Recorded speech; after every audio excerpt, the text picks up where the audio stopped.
Graça e paz, irmãos. Vamos dar início a mais um culto de adoração e louvor ao nome do Senhor Jesus Cristo. Vamos iniciar fazendo a leitura da palavra do Senhor.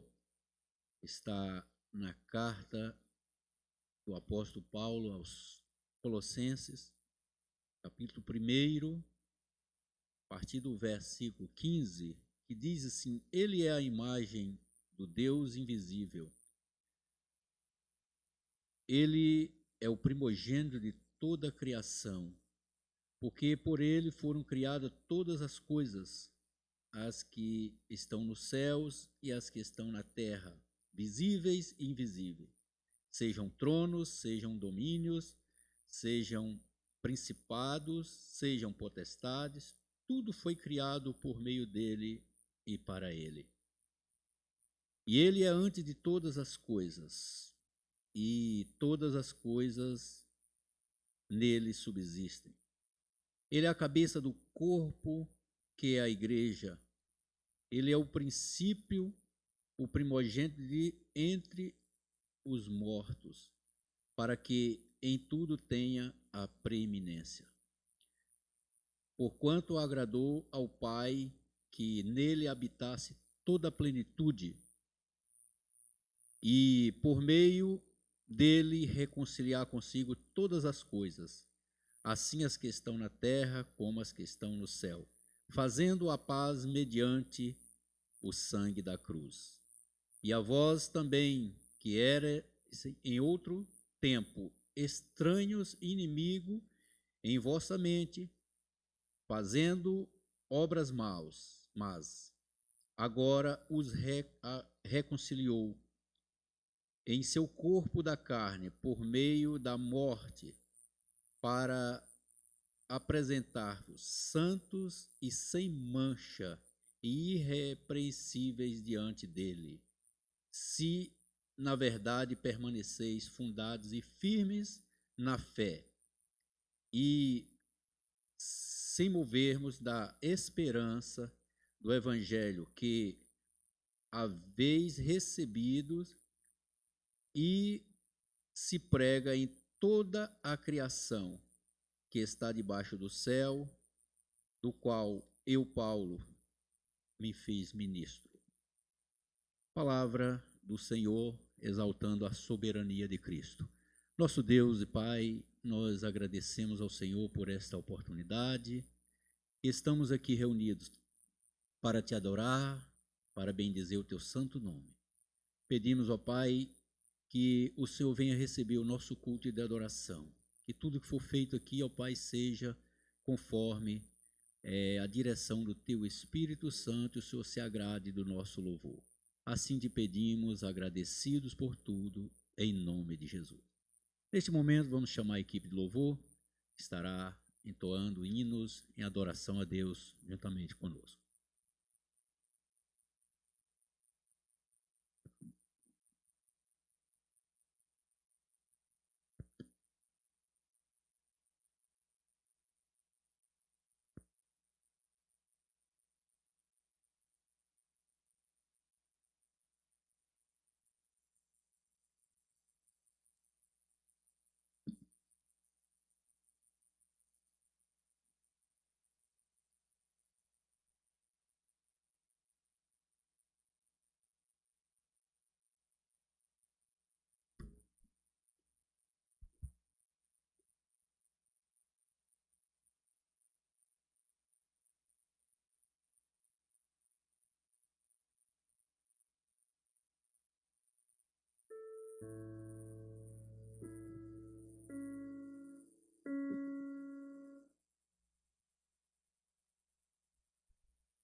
de número 20.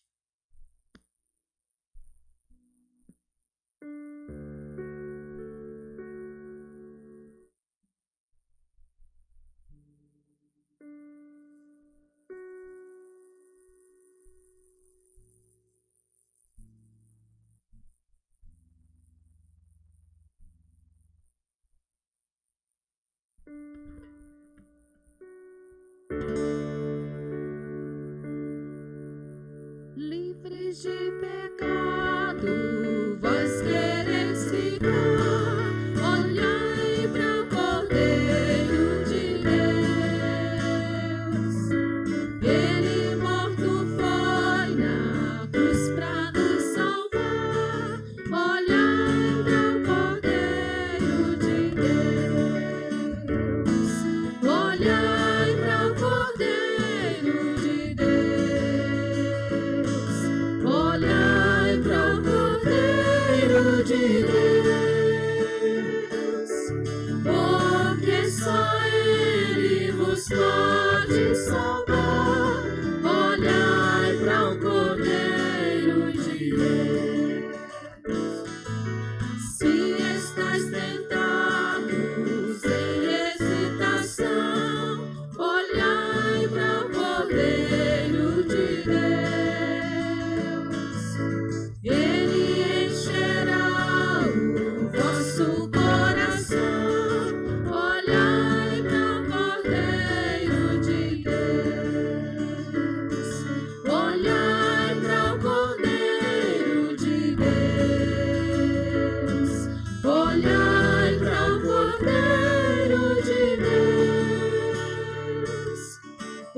porque só Ele vos pode salvar. Olhai para o Cordeiro de Deus. Se estáis cansados e sem mais vigor, olhai para o Cordeiro de Deus.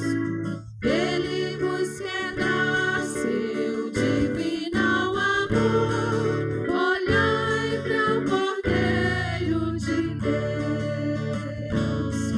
Olhai para o Cordeiro de Deus. Olhai para o Cordeiro de Deus. Porque só Ele vos pode salvar. Olhai para o Cordeiro de Deus. Se na vossa senda sombras vêm cair, olhai para o Cordeiro de Deus. Ele com sua graça tudo quer suprir.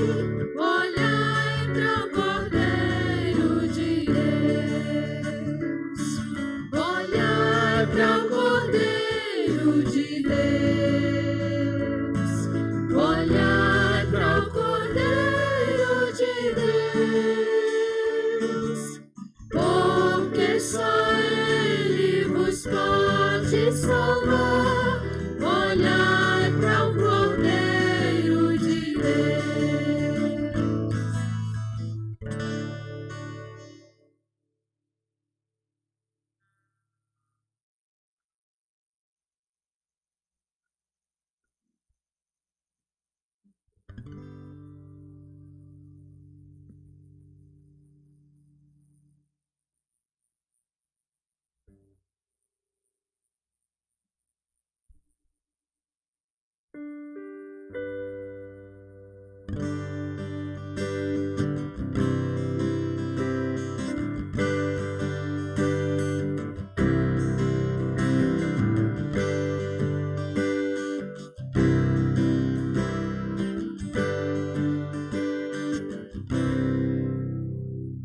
Todo poder te foi dado no céu e na terra. Todo poder te foi dado.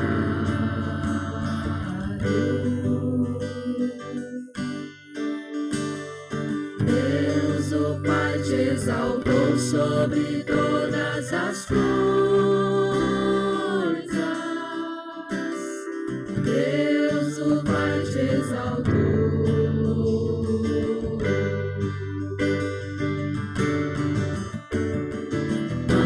Manifestado em carne, justificado em espírito, visto dos anjos, pregado a gentios, crido no mundo e recebido na glória.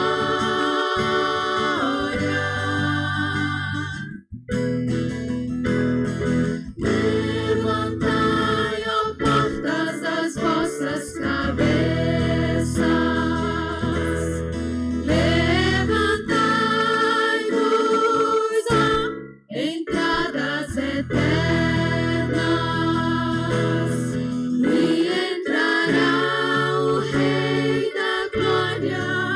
Quem é este Rei da Glória?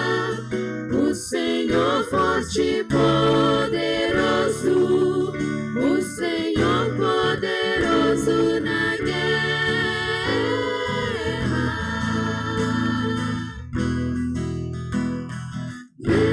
Levantai, ó portas, as vossas cabeças. Levantai-vos, ó entradas eternas,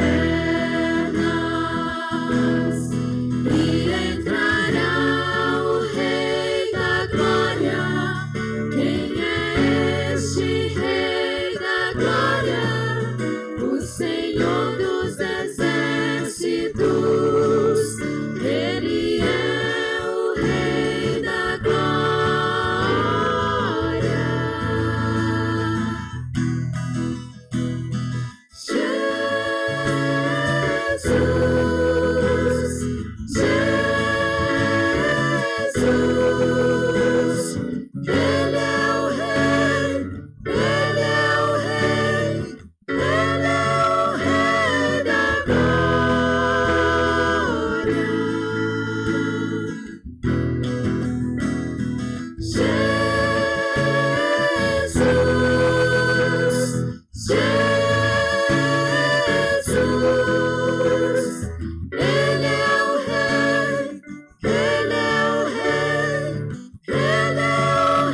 Amém. Ele é o Rei da Glória, né? Coincidentemente, os hinos bem apropriados e condizentes com a passagem bíblica que lemos, né? Meus amados irmãos, neste momento nós vamos fazer o que essa igreja costuma fazer sempre, né? Ela aqui, como o pastor Divino fala, né? Costumamos fazer, orar, né? O culto cristão, ele consiste de louvor, adoração a Deus, oração a Deus, né? E palavra, pregação. Esse é o tripé do culto cristão, genuinamente cristão. Demais é acréscimo, né? Vamos orar nesse instante, orar pela igreja, né? Pelos irmãos, toda a família cristã aqui desta congregação, orar pelos que estão enfermos, né? Incluindo nesta oração o pastor Divino, nosso pastor, que está acamado, né? Recebi a última mensagem dele aqui, que foi ao hospital, fez os tratamentos, ou fez os exames, e graças a Deus não é Covid, tá? É outros problemas de saúde que ele já tem e se agravou, mas está tudo sob controle, segundo ele nos falou. Tá com mal-estar, ele preferiu não vir, exatamente na suspeita, não querer colocar em risco os irmãos, né? Ele havia até me falado, me mandou uma mensagem particular, talvez me atordoado pelo mal-estar que ele estava, me falou que seria o culto de ceia hoje, o terceiro domingo, mas esqueceu de avisar para o grupo, e eu nem tive também a curiosidade de olhar, e vim só eu sabendo que seria a ceia hoje. Aí nós comunicamos novamente com ele, ele disse que nós tomássemos a decisão, e decidimos então não fazer a ceia, adiar para o quarto domingo, como foi no mês passado, e o nosso pastor, acreditamos que ele estará bem, já estará aqui, irá ministrar a ceia do Senhor para nós. Oramos também pela nossa nação, nosso Brasil, né, para que o Senhor conduza as autoridades, aqueles que dirigem esse país, para que conduza com justiça, né, e seriedade e temor do Senhor, por que não? Mais algum pedido de oração?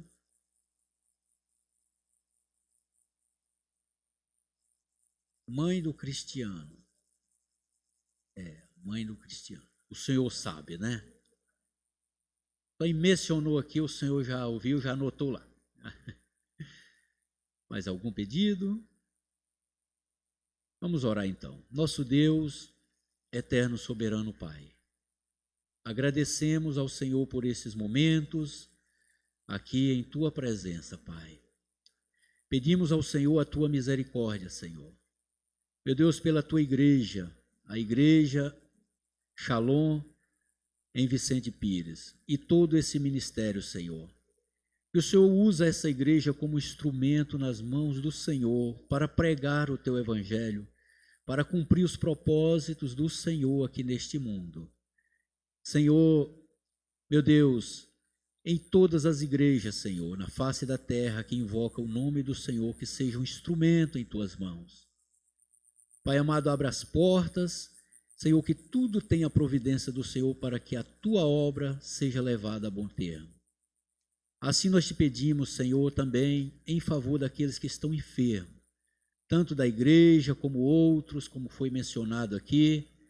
Senhor, pessoas que precisam da misericórdia do Senhor.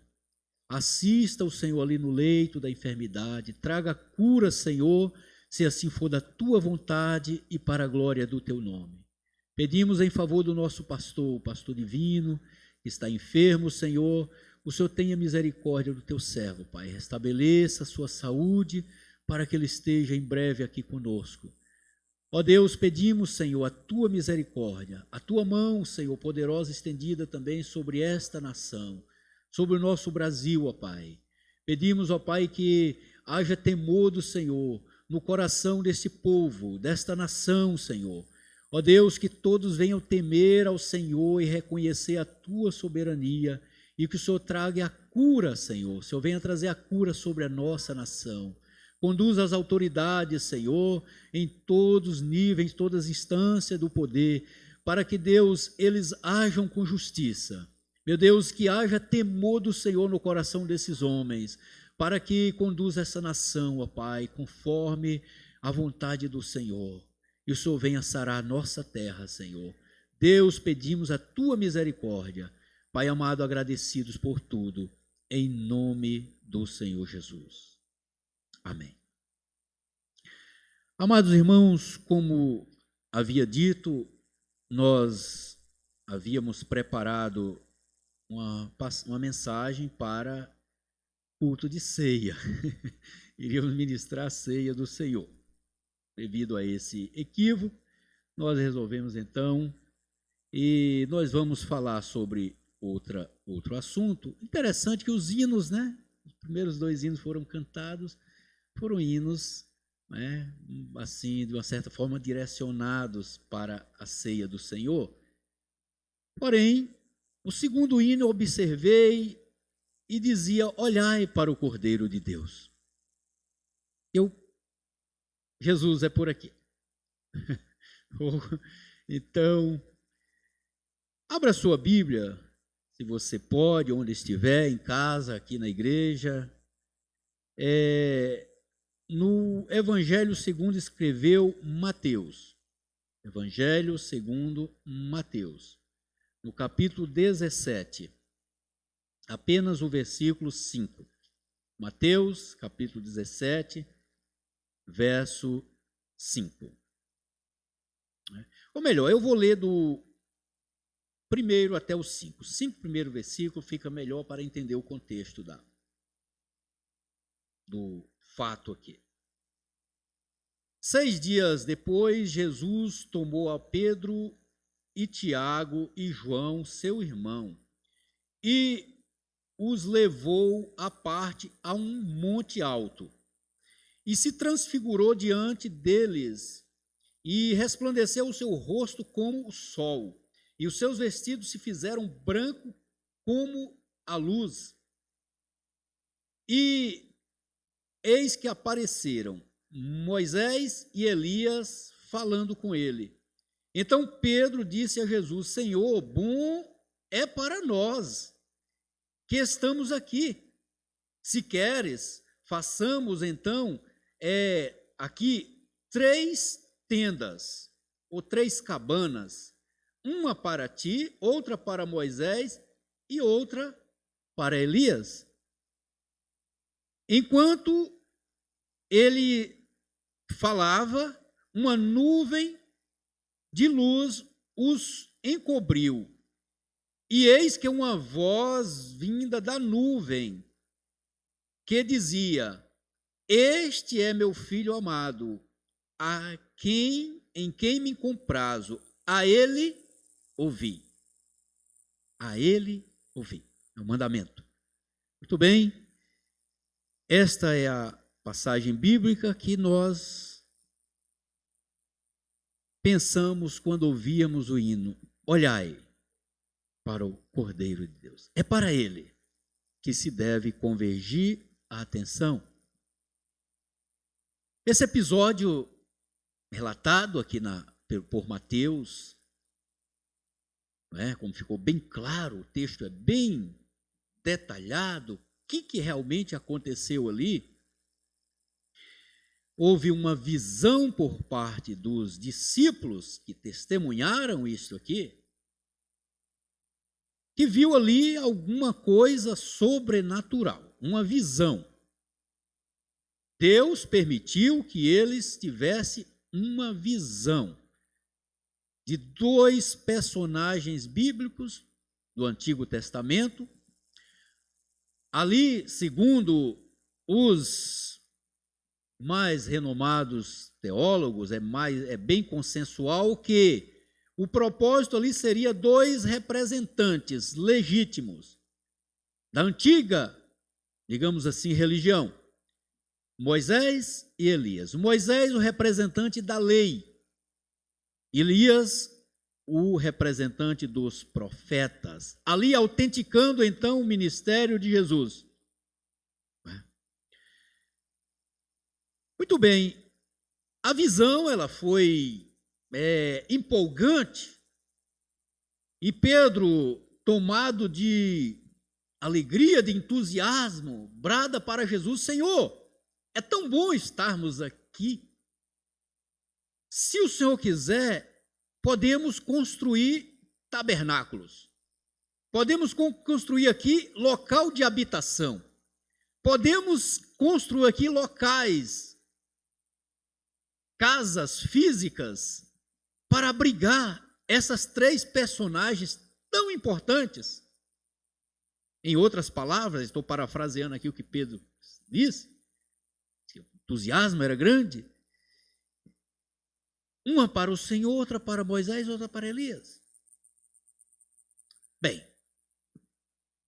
ainda falava e uma nuvem os ocultou. Eles não viram mais nada, a não ser ouvir uma voz que dizia: este é meu filho, a ele ouvi.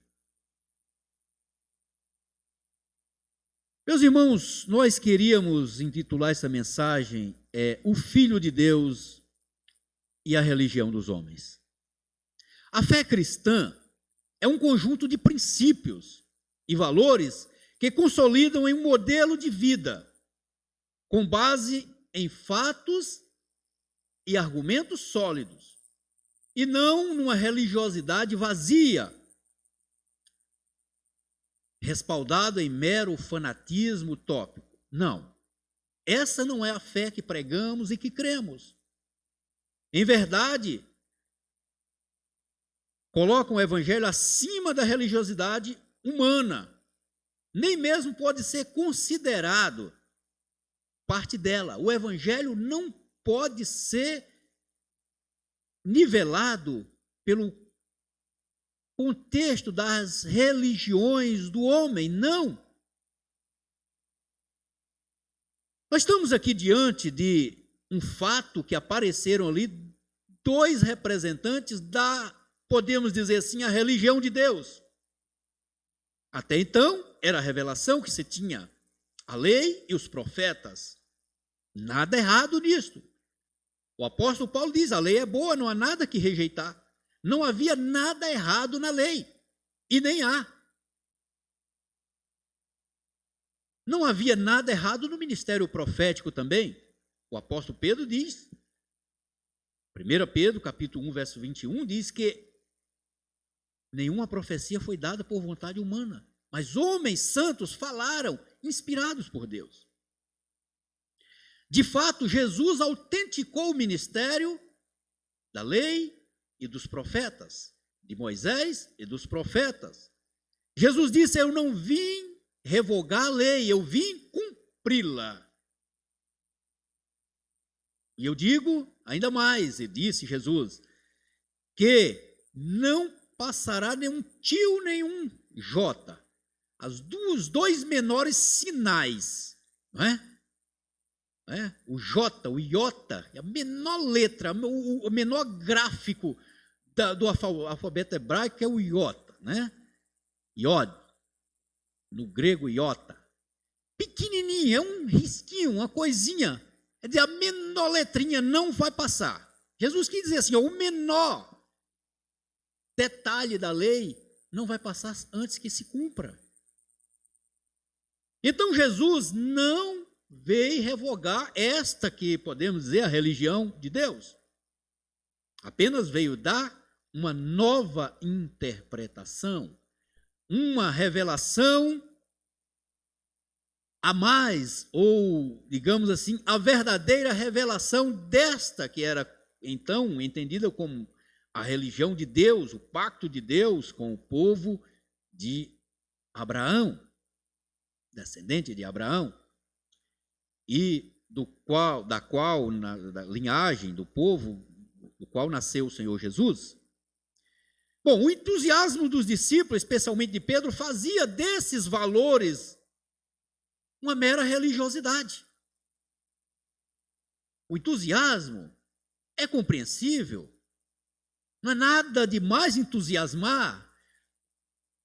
Mas observe bem que quando no meio do entusiasmo de Pedro, a coisa é interrompida, a visão é interrompida. Opa, vocês estão entendendo a coisa errada.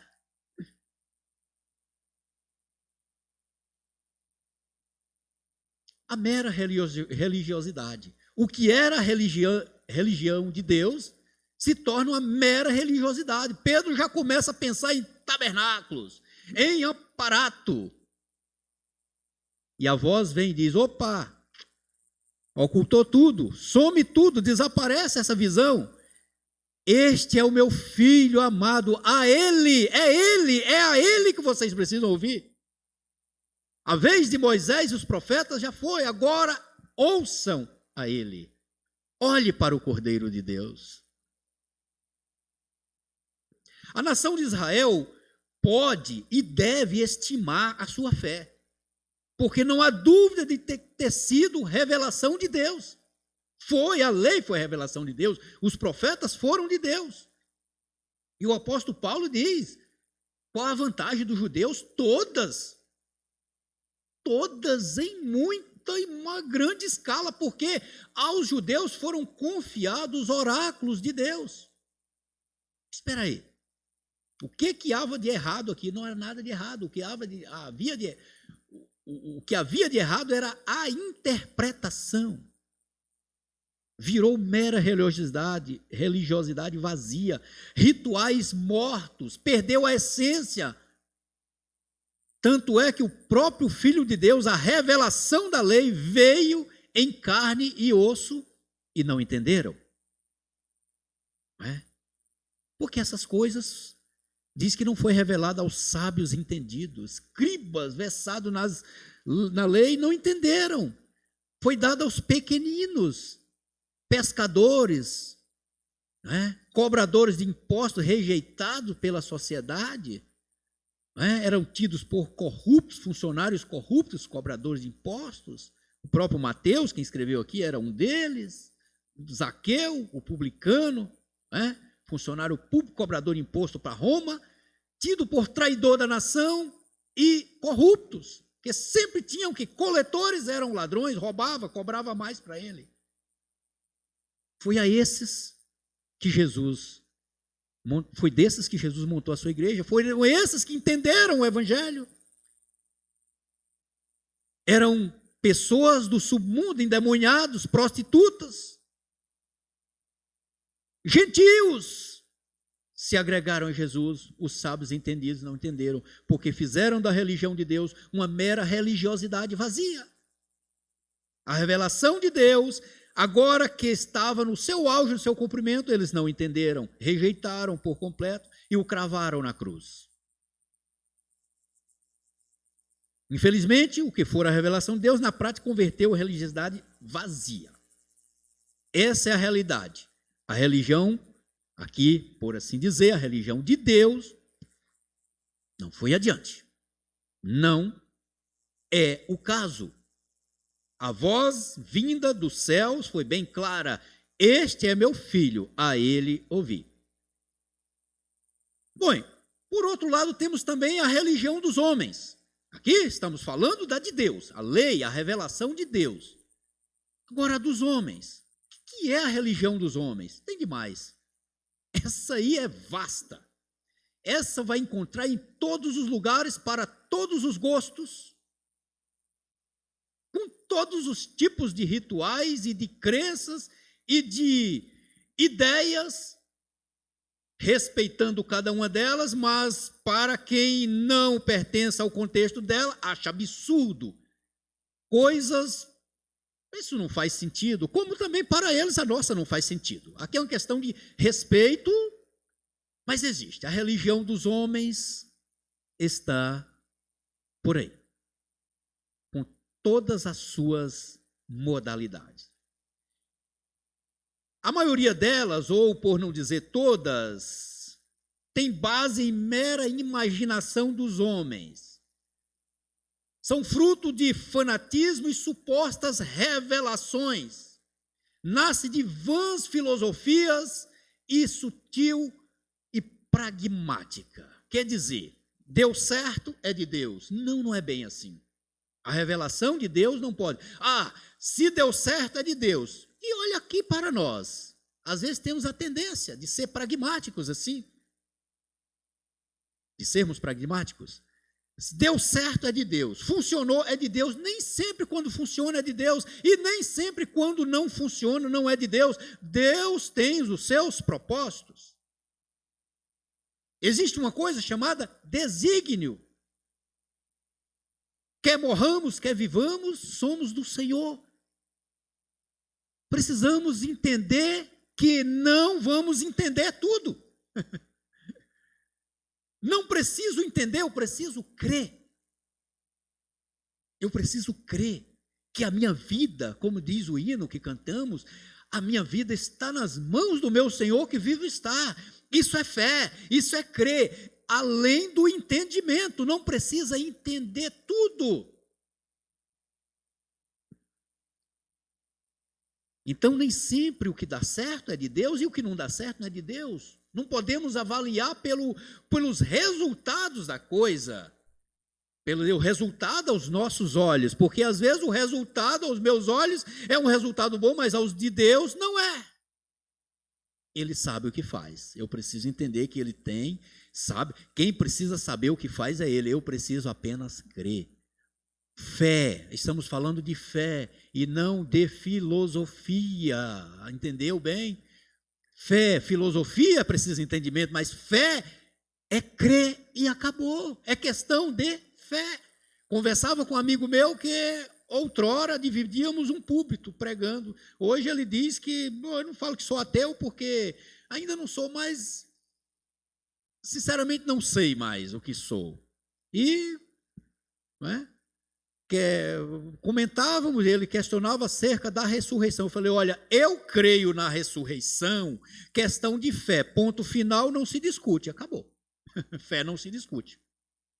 Eu vou discutir com uma pessoa que é teóloga, que foi, outrora pregava o público comigo, hoje diz que não acredita mais, não vou discutir. É questão de fé, eu creio, acabou, e ninguém pode dizer que eu não creio. Pronto. Ninguém prova para mim que eu não creio. Isso é interessante, acabou. Então, a fé se resume a isso. Às vezes as pessoas se desviam da fé, por isso que ele começa a questionar a própria fé. Creio e acabou. Amém? As falsas religiões, elas são assim, pragmáticas, sutis, filosóficas. Todas estão ligadas a supostas visões unilaterais. Alguém viu? Pode olhar todo segmento sectário aí, herege, considerado herege, que surgiu, que nasceu do cristianismo, nasceu de suposta revelação de alguém, uma pessoa teve a visão, uma só. E vira religião. O evangelho que nós cremos, ele teve pelo menos aqui 4 visões. Foram 4 evangelistas que viram o mesmo Cristo e escreveram, cada um contando a sua versão. Cada um olhando por um ângulo. Há umas aparentes diferenças porque cada um olhou de um ângulo. Mas todos convergem para a mesma ideia. Ele é o Cristo, a ele ouvi. Olhe para o Cordeiro de Deus.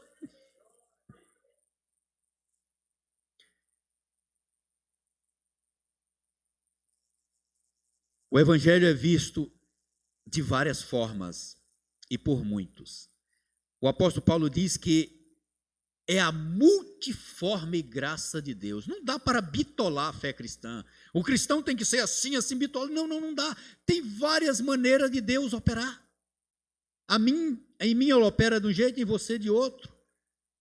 Fé particular não se discute. Eu creio que é assim, assim, não é assim que você crê, amém. Você glorifica a Deus dessa maneira que você crê. Às vezes nós nos perdemos em discussões sobre pontos doutrinários insignificantes, mas uma coisa é certa, temos uma verdade comum: Jesus morreu para salvar. Pronto, se você crê nisso aí, o demais, é como eu já disse, são acréscimos. Não me interessa muito discutir detalhes. O importante é você crer que Jesus morreu para te salvar? Creio. Então, meu irmão, você é meu irmão, amém, vamos para o céu e não se discute mais. Irmão, vive discutindo. É predestinação, não é? Salvação foi predestinado, não foi? Gente, pelo amor de Deus. O dilúvio está vindo, entre na arca e não discute. É isso que eu tenho que dizer. Quando se discute detalhes. Muito bem. Aí nós vamos terminar nos amoldando às religiões falsas, às religiões dos homens. Por atender ao orgulho humano e não aos interesses do reino de Deus, a religião dos homens é egoísta, proselitista e sem amor. Ela quer simplesmente fazer número. Ela quer simplesmente encher os seus templos. Não tem amor. Não tem propósito. Não tem raiz. Ela muda de acordo com a vontade da multidão. Ela muda de acordo com a onda do momento. Não. O evangelho tem um fundamento. O Cristo, a ele ouvi. Olhe para ele, ele não muda. Ele é o mesmo ontem, hoje, eternamente. Para se manter a religião dos homens, tripudia, comete fraudes e até mata. Sabemos aí que tem religião que mata para se manter no poder. Para manter a religião, matam quem não concordam com a sua religião. Graças a Deus, no nosso país não tem esse tipo de coisa, mas em outros lugares do mundo tem, né? E já tivemos também, né? Aqui. Muito bem, vimos então a religião de Deus, se tornou mera religiosidade por não aceitar a verdadeira revelação. A religião dos homens, fracassada, sem propósito. E o Filho de Deus? O Evangelho do Filho de Deus. Quais são as suas bases? Ela tem base. Ela vai lá atrás. Ela tem base e raízes divinas. Abraão, Isaac, Israel, Davi. Mateus capítulo 1, dá uma olhada, ele começa dizendo, princípio, não é? Evangelho, livro da genealogia de Jesus Cristo, filho de Deus, ou filho de Abraão, filho de Davi. E aí segue então, o rei, com todas as suas características. Ler a genealogia parece que não faz sentido. Estamos estudando o livro de Esdras aí na escola dominical, genealogia, por que tanto nome? Tem um significado. Para que ele assumisse, ele fosse considerado realmente o Messias, o prometido, tinha que seguir a linhagem rigorosamente, para não ter dúvida. Quem está acompanhando a escola dominical aí está vendo o valor que tem. Para nós não tem tanto sentido, não adianta querer discutir. Paulo diz para não discutir genealogia. Tinha um significado para o propósito para o qual ela foi feito, e já se cumpriu, pronto, acabou, não se discute mais. Genealogia. Jesus, o Evangelho do Filho de Deus, ele tem base e raízes divinas. O Evangelho do Filho de Deus, ele cumpre cabalmente a lei e os profetas. Olha, lei e os profetas. Estava ali, Pedro entusiasmado, disse, Senhor, vamos ficar por aqui mesmo. Aqui está muito bom. A voz lá de cima, desfaz tudo isso aí. Tira essa ideia da sua cabeça. Este aqui, no singular, é meu filho, a ele ouvi. Ele cumpre cabalmente a lei e os profetas. Mateus, o Evangelho de Mateus é recheado de citações para que se cumprisse. Em Jesus, para que se cumprisse. Tudo que está na lei e nos profetas se cumpriu em Jesus. O Evangelho do Filho de Deus, ele prega o Cristo vivo. Ele prega o Cristo vivo. Houve uma época que houve uma conferência da CNBB, isso há muito tempo, né? Muito tempo. Não tem nada que não quero desafiar, não quero que me tenha como desrespeitando o catolicismo. Eu vim de uma origem católica, entendeu? Tem muitos princípios sagrados na religião católica, né? Tem coisas boas, toda religião tem coisa boa, né? Tem coisas que concordamos plenamente um com o outro, tá? Há divergência sobre alguns aspectos, mas sim, fato. E alguém, numa conferência da CNBB, questionou por que esse movimento, esse tal movimento pentecostal, cresce tanto. Alguém lá do meio deles levantou e disse, porque eles pregam o Cristo vivo como ele é. Volta e meia vimos aí algum padre dando declaração a favor do povo chamado protestante por eles, que nada desabone. Quando se fala bem, tudo bem, nós não estamos aqui para falar mal de ninguém, não é? A verdade é a verdade, não é? O pastor da igreja que eu frequentava ali no Cruzeiro foi convidado pela igreja católica para ir lá dar um estudo bíblico, não é? Então, as barreiras têm que cair, uma verdade central existe, Jesus é o Salvador da humanidade. O Evangelho do Filho de Deus, ele prega o Cristo vivo, o Cristo crucificado. Preste bem atenção, aí é onde está o X da questão. Se o Evangelho não pregar o Cristo crucificado, esse Evangelho não é o Evangelho do Filho de Deus. Ah, mas não se fala, se falar em cruz, parece que se falar demais na cruz, irmão, é muito fácil pendurar uma cruzinha no pescoço ou botar ela na lapela ou estampar. A essência está em entrar no propósito da cruz, entender o que foi a cruz. A cruz foi o Cristo ensanguentado. E olha para o Cristo ensanguentado, se consegue visualizar um homem com a sua carne toda rasgada, derramando sangue, pendurado, seminu, para todos verem. E você olhar para aquilo, para essas cenas, você fechar os seus olhos e contemplar essa cena, e você conseguir enxergar naquilo ali os seus pecados. Ali era a impressão do meu pecado. Ali é o meu pecado. Isto aqui, o que é isso? Que cena horrorosa! É o meu pecado. Você é cristão. Você entendeu. Você crê na salvação. Entende que é pecador. E que Jesus morreu por você. O Cristo crucificado.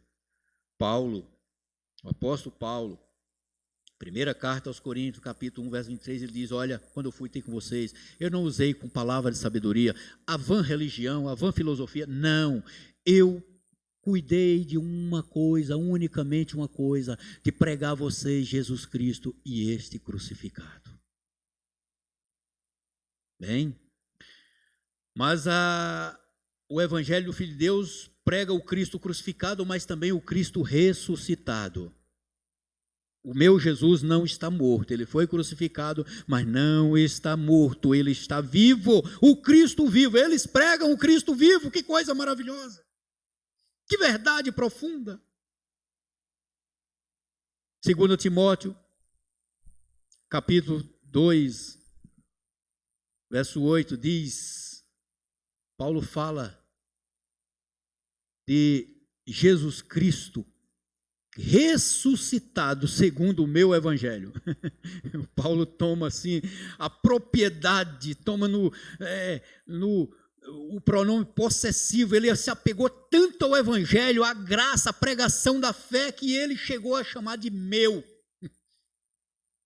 Não é isso, você mora numa casa de aluguel, mas você diz minha casa, porque você está ligado a ela. Minha igreja não é sua. Não é sua, ninguém é dono de nada. O meu aqui não é no sentido de posse, mas no sentido de faço parte. Eu faço parte desse evangelho, é meu evangelho. Vocês estão entendendo isso, irmão? A profundidade, como as palavras, às vezes assim, a semântica das palavras precisa levar em consideração. Porque meu evangelho não é no sentido de posse, ele é dono, não. Eu faço parte. Eu estou inserido nesse evangelho. Minha igreja, que significa que eu faço parte desta igreja. Você pode dizer aqui que é a minha igreja? Pode dizer com todo entusiasmo, a minha igreja? Sabe o que é, irmãos? Essa expressão minha igreja, olha, minha igreja é a igreja mais problemática do mundo. Mas é a única que eu amo, porque é a única que eu posso chamar de minha igreja. Eu vou até frequentar outra, posso frequentar outra ali, bem do dia de quando eu estou aqui, nunca mais frequentei outra igreja, mas é a minha. Aqui eu tenho liberdade. Aqui o pastor me dá liberdade até para pregar para os irmãos. É a minha igreja, onde eu fui acolhido. Todas as outras são boas, mas a minha igreja é a minha. Amém? Meu evangelho, Paulo diz que o Cristo foi ressuscitado segundo o seu evangelho.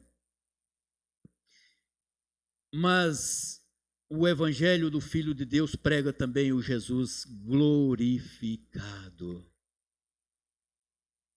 E essa que eu gostaria de ler com os irmãos, abrir a sua Bíblia aí. 1 Timóteo, capítulo 3, verso 16. É um cântico. Os irmãos cantaram aqui esse cântico. Os irmãos, uma parte do hino aí parece que canta, se não me engano, uma paráfrase desse cântico que Paulo menciona aqui. 1 Timóteo, capítulo 3, verso... A sua Bíblia tem 1 Timóteo? A minha tem, deixa eu ver, só está difícil de achar aqui. 1 Timóteo, capítulo 3, verso 16. É um cântico. E indubitavelmente grande é o mistério da piedade. Deus foi manifestado em carne, justificado em espírito, visto pelos anjos, pregado aos gentios, crido no mundo e recebido na glória.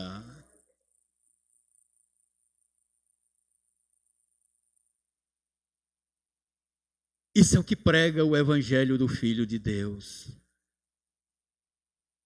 Você pode glorificar a Deus por isso. A fé pregada pelo evangelho do Filho de Deus, ou no evangelho de Deus, ela é argumentada com fatos e visões multilaterais. Atos dos Apóstolos, capítulo 1, verso 3. Olha o que diz a palavra do Senhor. Não foi a visão de um, mas muitos viram o Cristo ressuscitado e glorificado. Estavam lá no monte, todos. Jesus aparece ressuscitado. De repente, Jesus é tomado e levado aos céus, é glorificado diante dos olhos dele. Era uma multidão que viram isto acontecendo. Os discípulos, Pedro e Tiago e João, viram um prenúncio disso lá no monte, quando Jesus foi ali transfigurado, entrou no seu estado de glória. Eles viram Jesus ali, de uma certa forma, glorificado, pois estava na companhia de seres que, entendemos, está nos lugares celestiais, porque morreram cumprindo a vontade de Deus, Moisés e Elias. Aleluia. Atos capítulo 1, versículo de número 3. A quem também, depois de haver padecido, se apresentou vivo, com muitas e infalíveis provas, aparecendo durante 40 dias e falando acerca do reino de Deus. Esse é o Cristo que nós cremos. A pregação do Evangelho do Filho de Deus, ela é superior a qualquer revelação, mesmo na que é chamada religião de Deus, porque é a revelação de Deus em pessoa, encarnado, a palavra viva.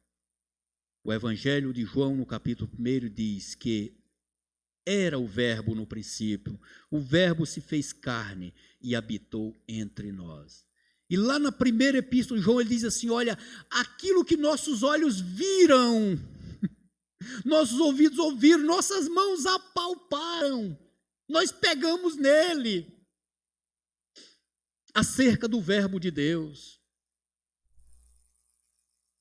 Que privilégio, eles tiveram o privilégio de apalpar o verbo divino, o Todo-Poderoso. Em carne, sim, manifestou-se em carne, porque na carne ele precisava nos salvar. E essa maneira de salvar, aprove Deus que fosse cravado numa cruz, porque era isto que eu e você merecíamos, ser cravado numa cruz, pelos nossos pecados. Ele assumiu no meu e no seu lugar. Concluindo, meus amados irmãos, não há como contradizer as Escrituras, não há como negar os fatos que comprovam a veracidade do Evangelho. As aparentes contradições no Novo Testamento, como eu disse, pequenos detalhes e diferenças, sem dúvida podemos atribuir a falhas humanas, de tradução, dificuldade de se juntar, os mais de 5.000 fragmentos que são o Novo Testamento. Foi um milagre, nós temos o Novo Testamento aqui, foram fragmentos, e mais fragmentos foram se juntando para chegar a esse compêndio. Mas as pequenas diferenças, segundo a análise já feita, não contradizem nada a verdade central do Evangelho. Pelo contrário, ela dá mais brilho. Se todos os evangelistas tivessem escrito iguaizinho, ficava esquisito, né? Parece um copiou o outro. Não, as diferenças são exatamente para provar que foram visões de pessoas diferentes. Existe um livro, se os irmãos devem,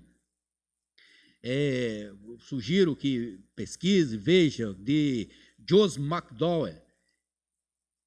Esse homem, ele era um ateu que foi cavar, ele era um arqueólogo e foi pesquisar no sentido de querer contradizer o Evangelho. Ele queria achar furos na Bíblia, queria achar falhas para contradizer a fé cristã, para contrapor a fé cristã, e terminou, resumindo a história, esse homem se converteu. E ele escreveu um livro, Evidências que exigem um veredito. São 2 volumes.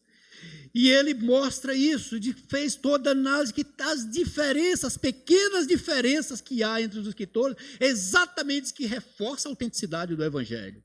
Nada coloca em xeque qualquer verdade central das doutrinas cristãs. Enfim, meu amado irmão, olhe para ele. Este é o Filho de Deus, a ele ouvir. O maior argumento em favor do Evangelho, diga-se de passagem aqui para nós, é o caráter que ele forma. Aí nos traz a uma grande responsabilidade. Essa expressão nos faz refletir. O maior argumento e mais forte em favor do Evangelho é o caráter que ele forma.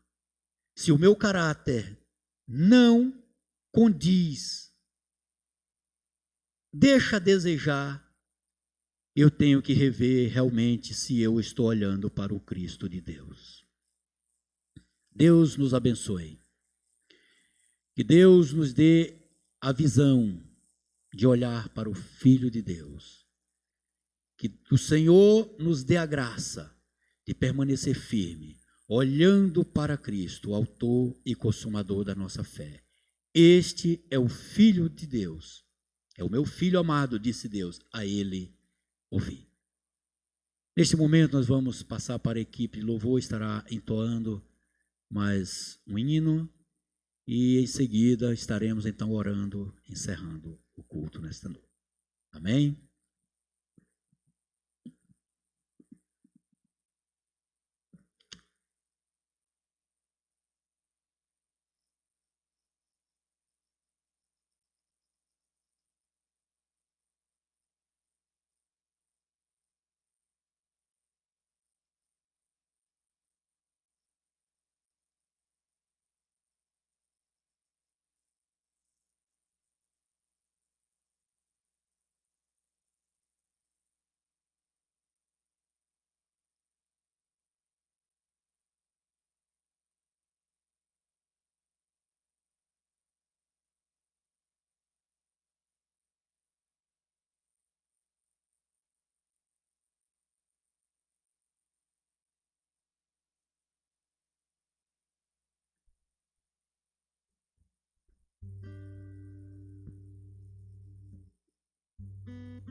Muito bem, amados, nós vamos então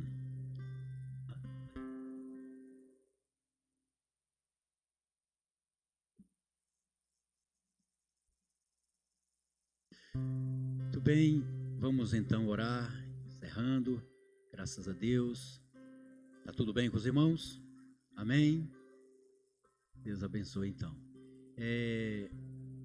Depois da oração final, os irmãos permaneçam só um pouquinho. Nosso Deus e Pai, agradecemos ao Senhor, Pai, por esta oportunidade, meu Deus, maravilhosa que o Senhor nos concedeu.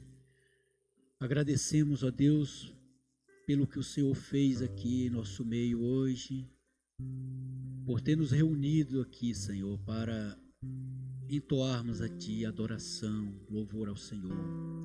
Agradecemos por a igreja poder voltar a se reunir, embora de maneira resumida, Senhor, devido aos problemas que nos acometem, Senhor, mas tudo seja para a glória do Teu nome. Pedimos que o Senhor alcance também com a mensagem do Evangelho àqueles que estão distante, nos acompanhando, ó Pai, através desses meios de comunicação. Pai amado, que a graça do Senhor os alcance também. Ó Deus, pedimos ao Senhor a Tua misericórdia em favor do nosso povo, da nossa terra. Meu Deus, da humanidade, meu Deus. O Senhor venha aplacar, ó Pai, a Tua ira, Senhor. Ó Deus, não sabemos qual o propósito de tudo isso que está acontecendo, apenas pedimos ao Senhor a Tua misericórdia. Só temos que pedir uma coisa ao Senhor. Deus, misericórdia, Senhor. Ó Deus, tenha misericórdia das famílias enlutadas, daqueles, ó Pai, que estão sofrendo a perda dos seus entes queridos. Ó Deus, nós nos colocamos diante de Ti a pedir misericórdia, Senhor. Ó Deus, assim nós agradecemos, ó Pai, porque até aqui a mão do Senhor tem nos sustentado. Agradecemos por tudo, em nome de Jesus. Que o grande amor de Deus, nosso eterno e soberano Pai, a graça do Senhor Jesus Cristo e a comunhão do Espírito Santo seja com todo o povo de Deus, agora e sempre. Amém.